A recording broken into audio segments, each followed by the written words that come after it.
Welcome to Wayne's Old Time Radio Page channel. I'm Wayne, your host. These programs are brought to you by support of our listeners. You can give your support at Patreon or PayPal, either one. There's clickable links in the description below. Thanks for your support and enjoy the shows. From Hollywood, it's time now for Johnny Dollar. This is Janice Floyd, Mr. Dollar. Hello. I understand you don't quite believe that Jeannie Perling is dead. That's about right. I'm really not concerned one way or the other what you believe or disbelieve. I do know that I've been through quite an ordeal lately, and if you have any plans for interfering or bothering me in any way, I'll call the police. All right. I hope you understand that. I do. Well then, goodbye. Goodbye.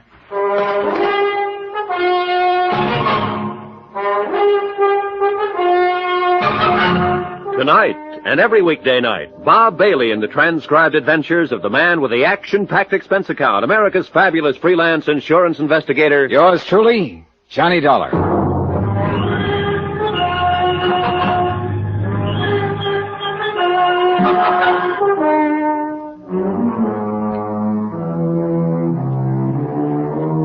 Expense account submitted by Special Investigator Johnny Dollar to Eastern Liability and Trust Company, Hartford, Connecticut. The following is an accounting of expenditures during my investigation of the Perling matter. I wrote to Morton Scotman at Eastern Liability, and I explained the circumstances under which I had arrived in New Orleans and located Jeannie Perling. I enclosed her death certificate and the medical statement. I also reported on the conduct of her ex-roommate, Janice Floyd. Then I sat down and called Janice on the phone. Hello? This is Johnny Dollar, Miss Floyd. Yes. I think it's time we had a talk. Mr. Dollar, we have nothing to discuss. I think we have. What? How you're being taken. Taken? By whom? By a couple of people. Goodbye, Look, Mr. don't Dollar. hang up on me, Miss Floyd. I came down here to find Jean Perling. I'm with an insurance company. It was my job to check on a story her father told. Finding her was part of it. Let me come over and talk to you. I'll be home tonight. The apartment was 6 blocks from the hotel. I walked it for a reason. All kinds of people have followed me at one time or another, and I've followed all kinds of people. But the man who followed me off and on in New Orleans, the big blonde man with the .38, knew what he was doing. He was a professional. I made up my mind about that the first time I saw him. And I thought I was ready for him, but I wasn't. He waited until the streetlights got dim and no one was in sight. Oh! I vaguely remember that he caught me under the arms and laid me gently down on the street. That was all.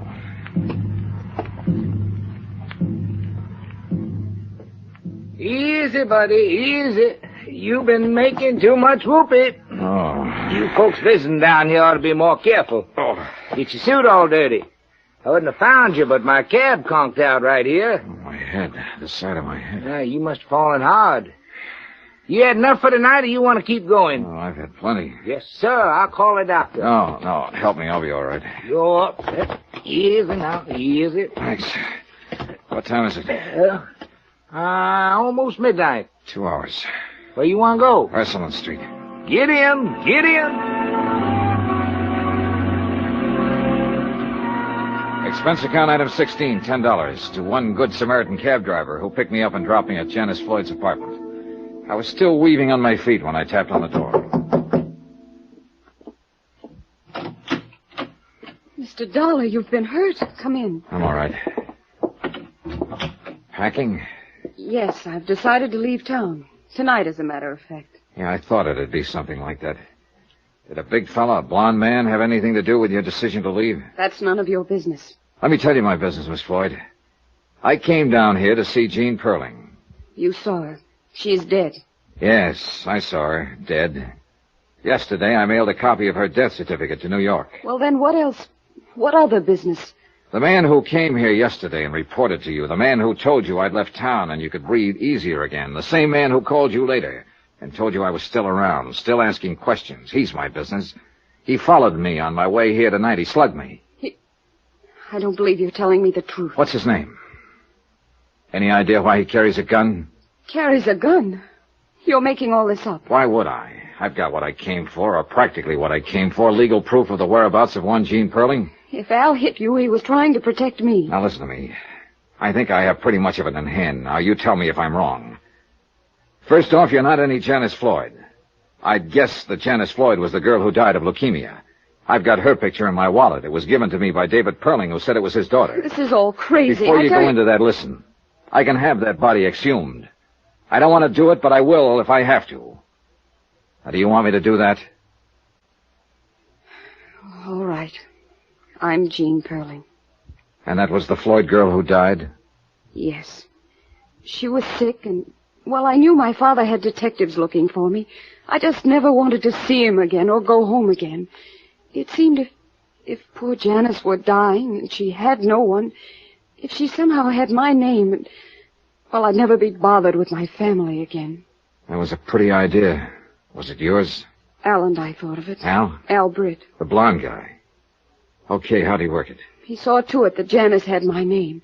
I know it was against the law, but well, she had no one, and if she was buried with my name, then I'd be free of my family. Well, that took some managing.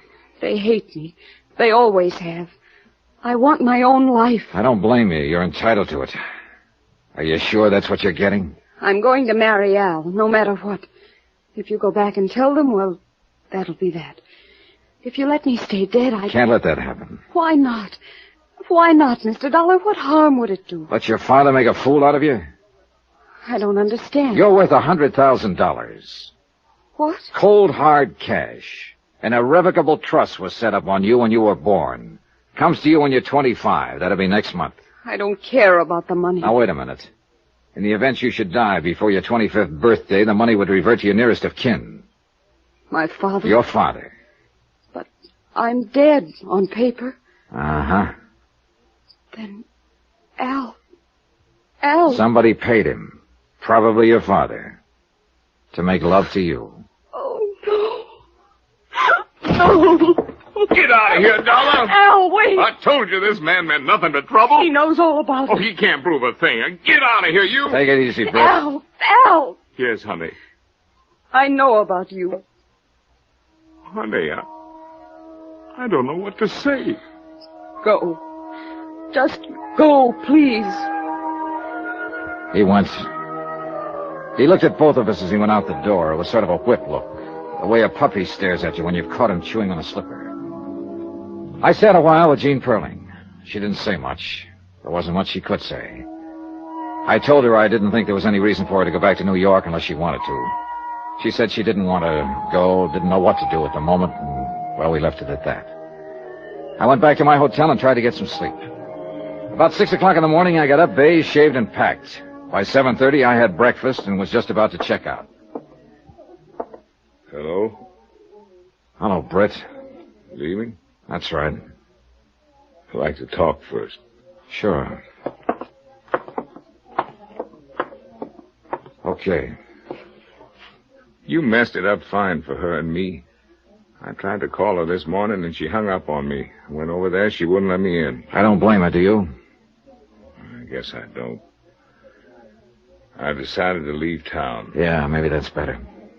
I don't know whether it is or not. You make it hard for a guy to talk. All right, now look at it my way.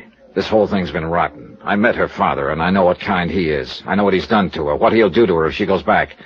And then there's you, Britt, the hired man. You went in and made love to her for a salary. I didn't like it having to tell her that, and it must hurt. It must hurt pretty bad. So you see, I'm not too interested in what you might have to say or what you're going to do. Wait. You're right reading me out this way. I deserve it. The old man found out where she was 4 months ago. I found out for him. I knew the girl she was living with had leukemia. I planned the whole switch. I put it to her the way she explained it, about being dead to keep away from her old man. Of course, you didn't mention that $100,000 he could get his hands on once she was dead. No, I didn't. But something funny happened to me, Dollar. I mean, I've done my share of dirty jobs, and I've seen a lot of the human race. Taking a salary to make a sucker out of her didn't bother me at all. Not at first. And then I found out when she touched my face, I lived for that touch. And when I held her, she lived for me. I never thought it had happened to me, but it did. If you see her again, Dollar, tell her I was trying to stop it. I mean, all this part. But it was too late. Funny how things turn out, huh? Yeah. Funny. Expense account item 17, $42.13, hotel and board bill. Item 18, $101 even, airplane ticket back to Hartford. Item 19, $1 cab fare. I stopped by her apartment on my way to the airport. Oh, I thought you'd left, Mr. Dollar. Well, came to say goodbye. How's it going today? All right. I have some brandy. No thanks. Jean, Yes? you going to New York? No, I'll stay here a while. I don't want to see my father or mother. How about Al Britt? He wants to see you. Let's not talk about him, shall we? Do you think I'm a nice girl? You think my $100,000 will attract a lot of nice, eligible young men to me? Do you think Oh, stop it. You'll burn your brakes. Johnny, Oh, no. Here. I know what he did. I know why he did it. But I love him. He did his job too well. Yeah. He could tell you what he started out to do and what happened to him with you. He could tell you if you let him. He told you? Yeah. What kind of a trick is it? No trick. Couldn't be. The guy's too mixed up. Tell you what, he'll try again. When he calls up next time, talk to him. Why should I? Because you may not have a mother and father or anyone else. But you do have him. And you will have him as long as he lives, if you want him. And that's what you've been looking for all your life. Someone to have. I'd take him if I were you.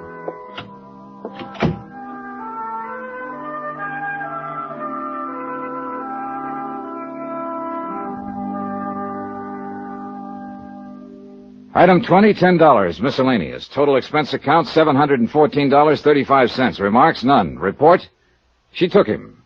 They were married in Tampa this morning. Yours truly, Johnny Dollar.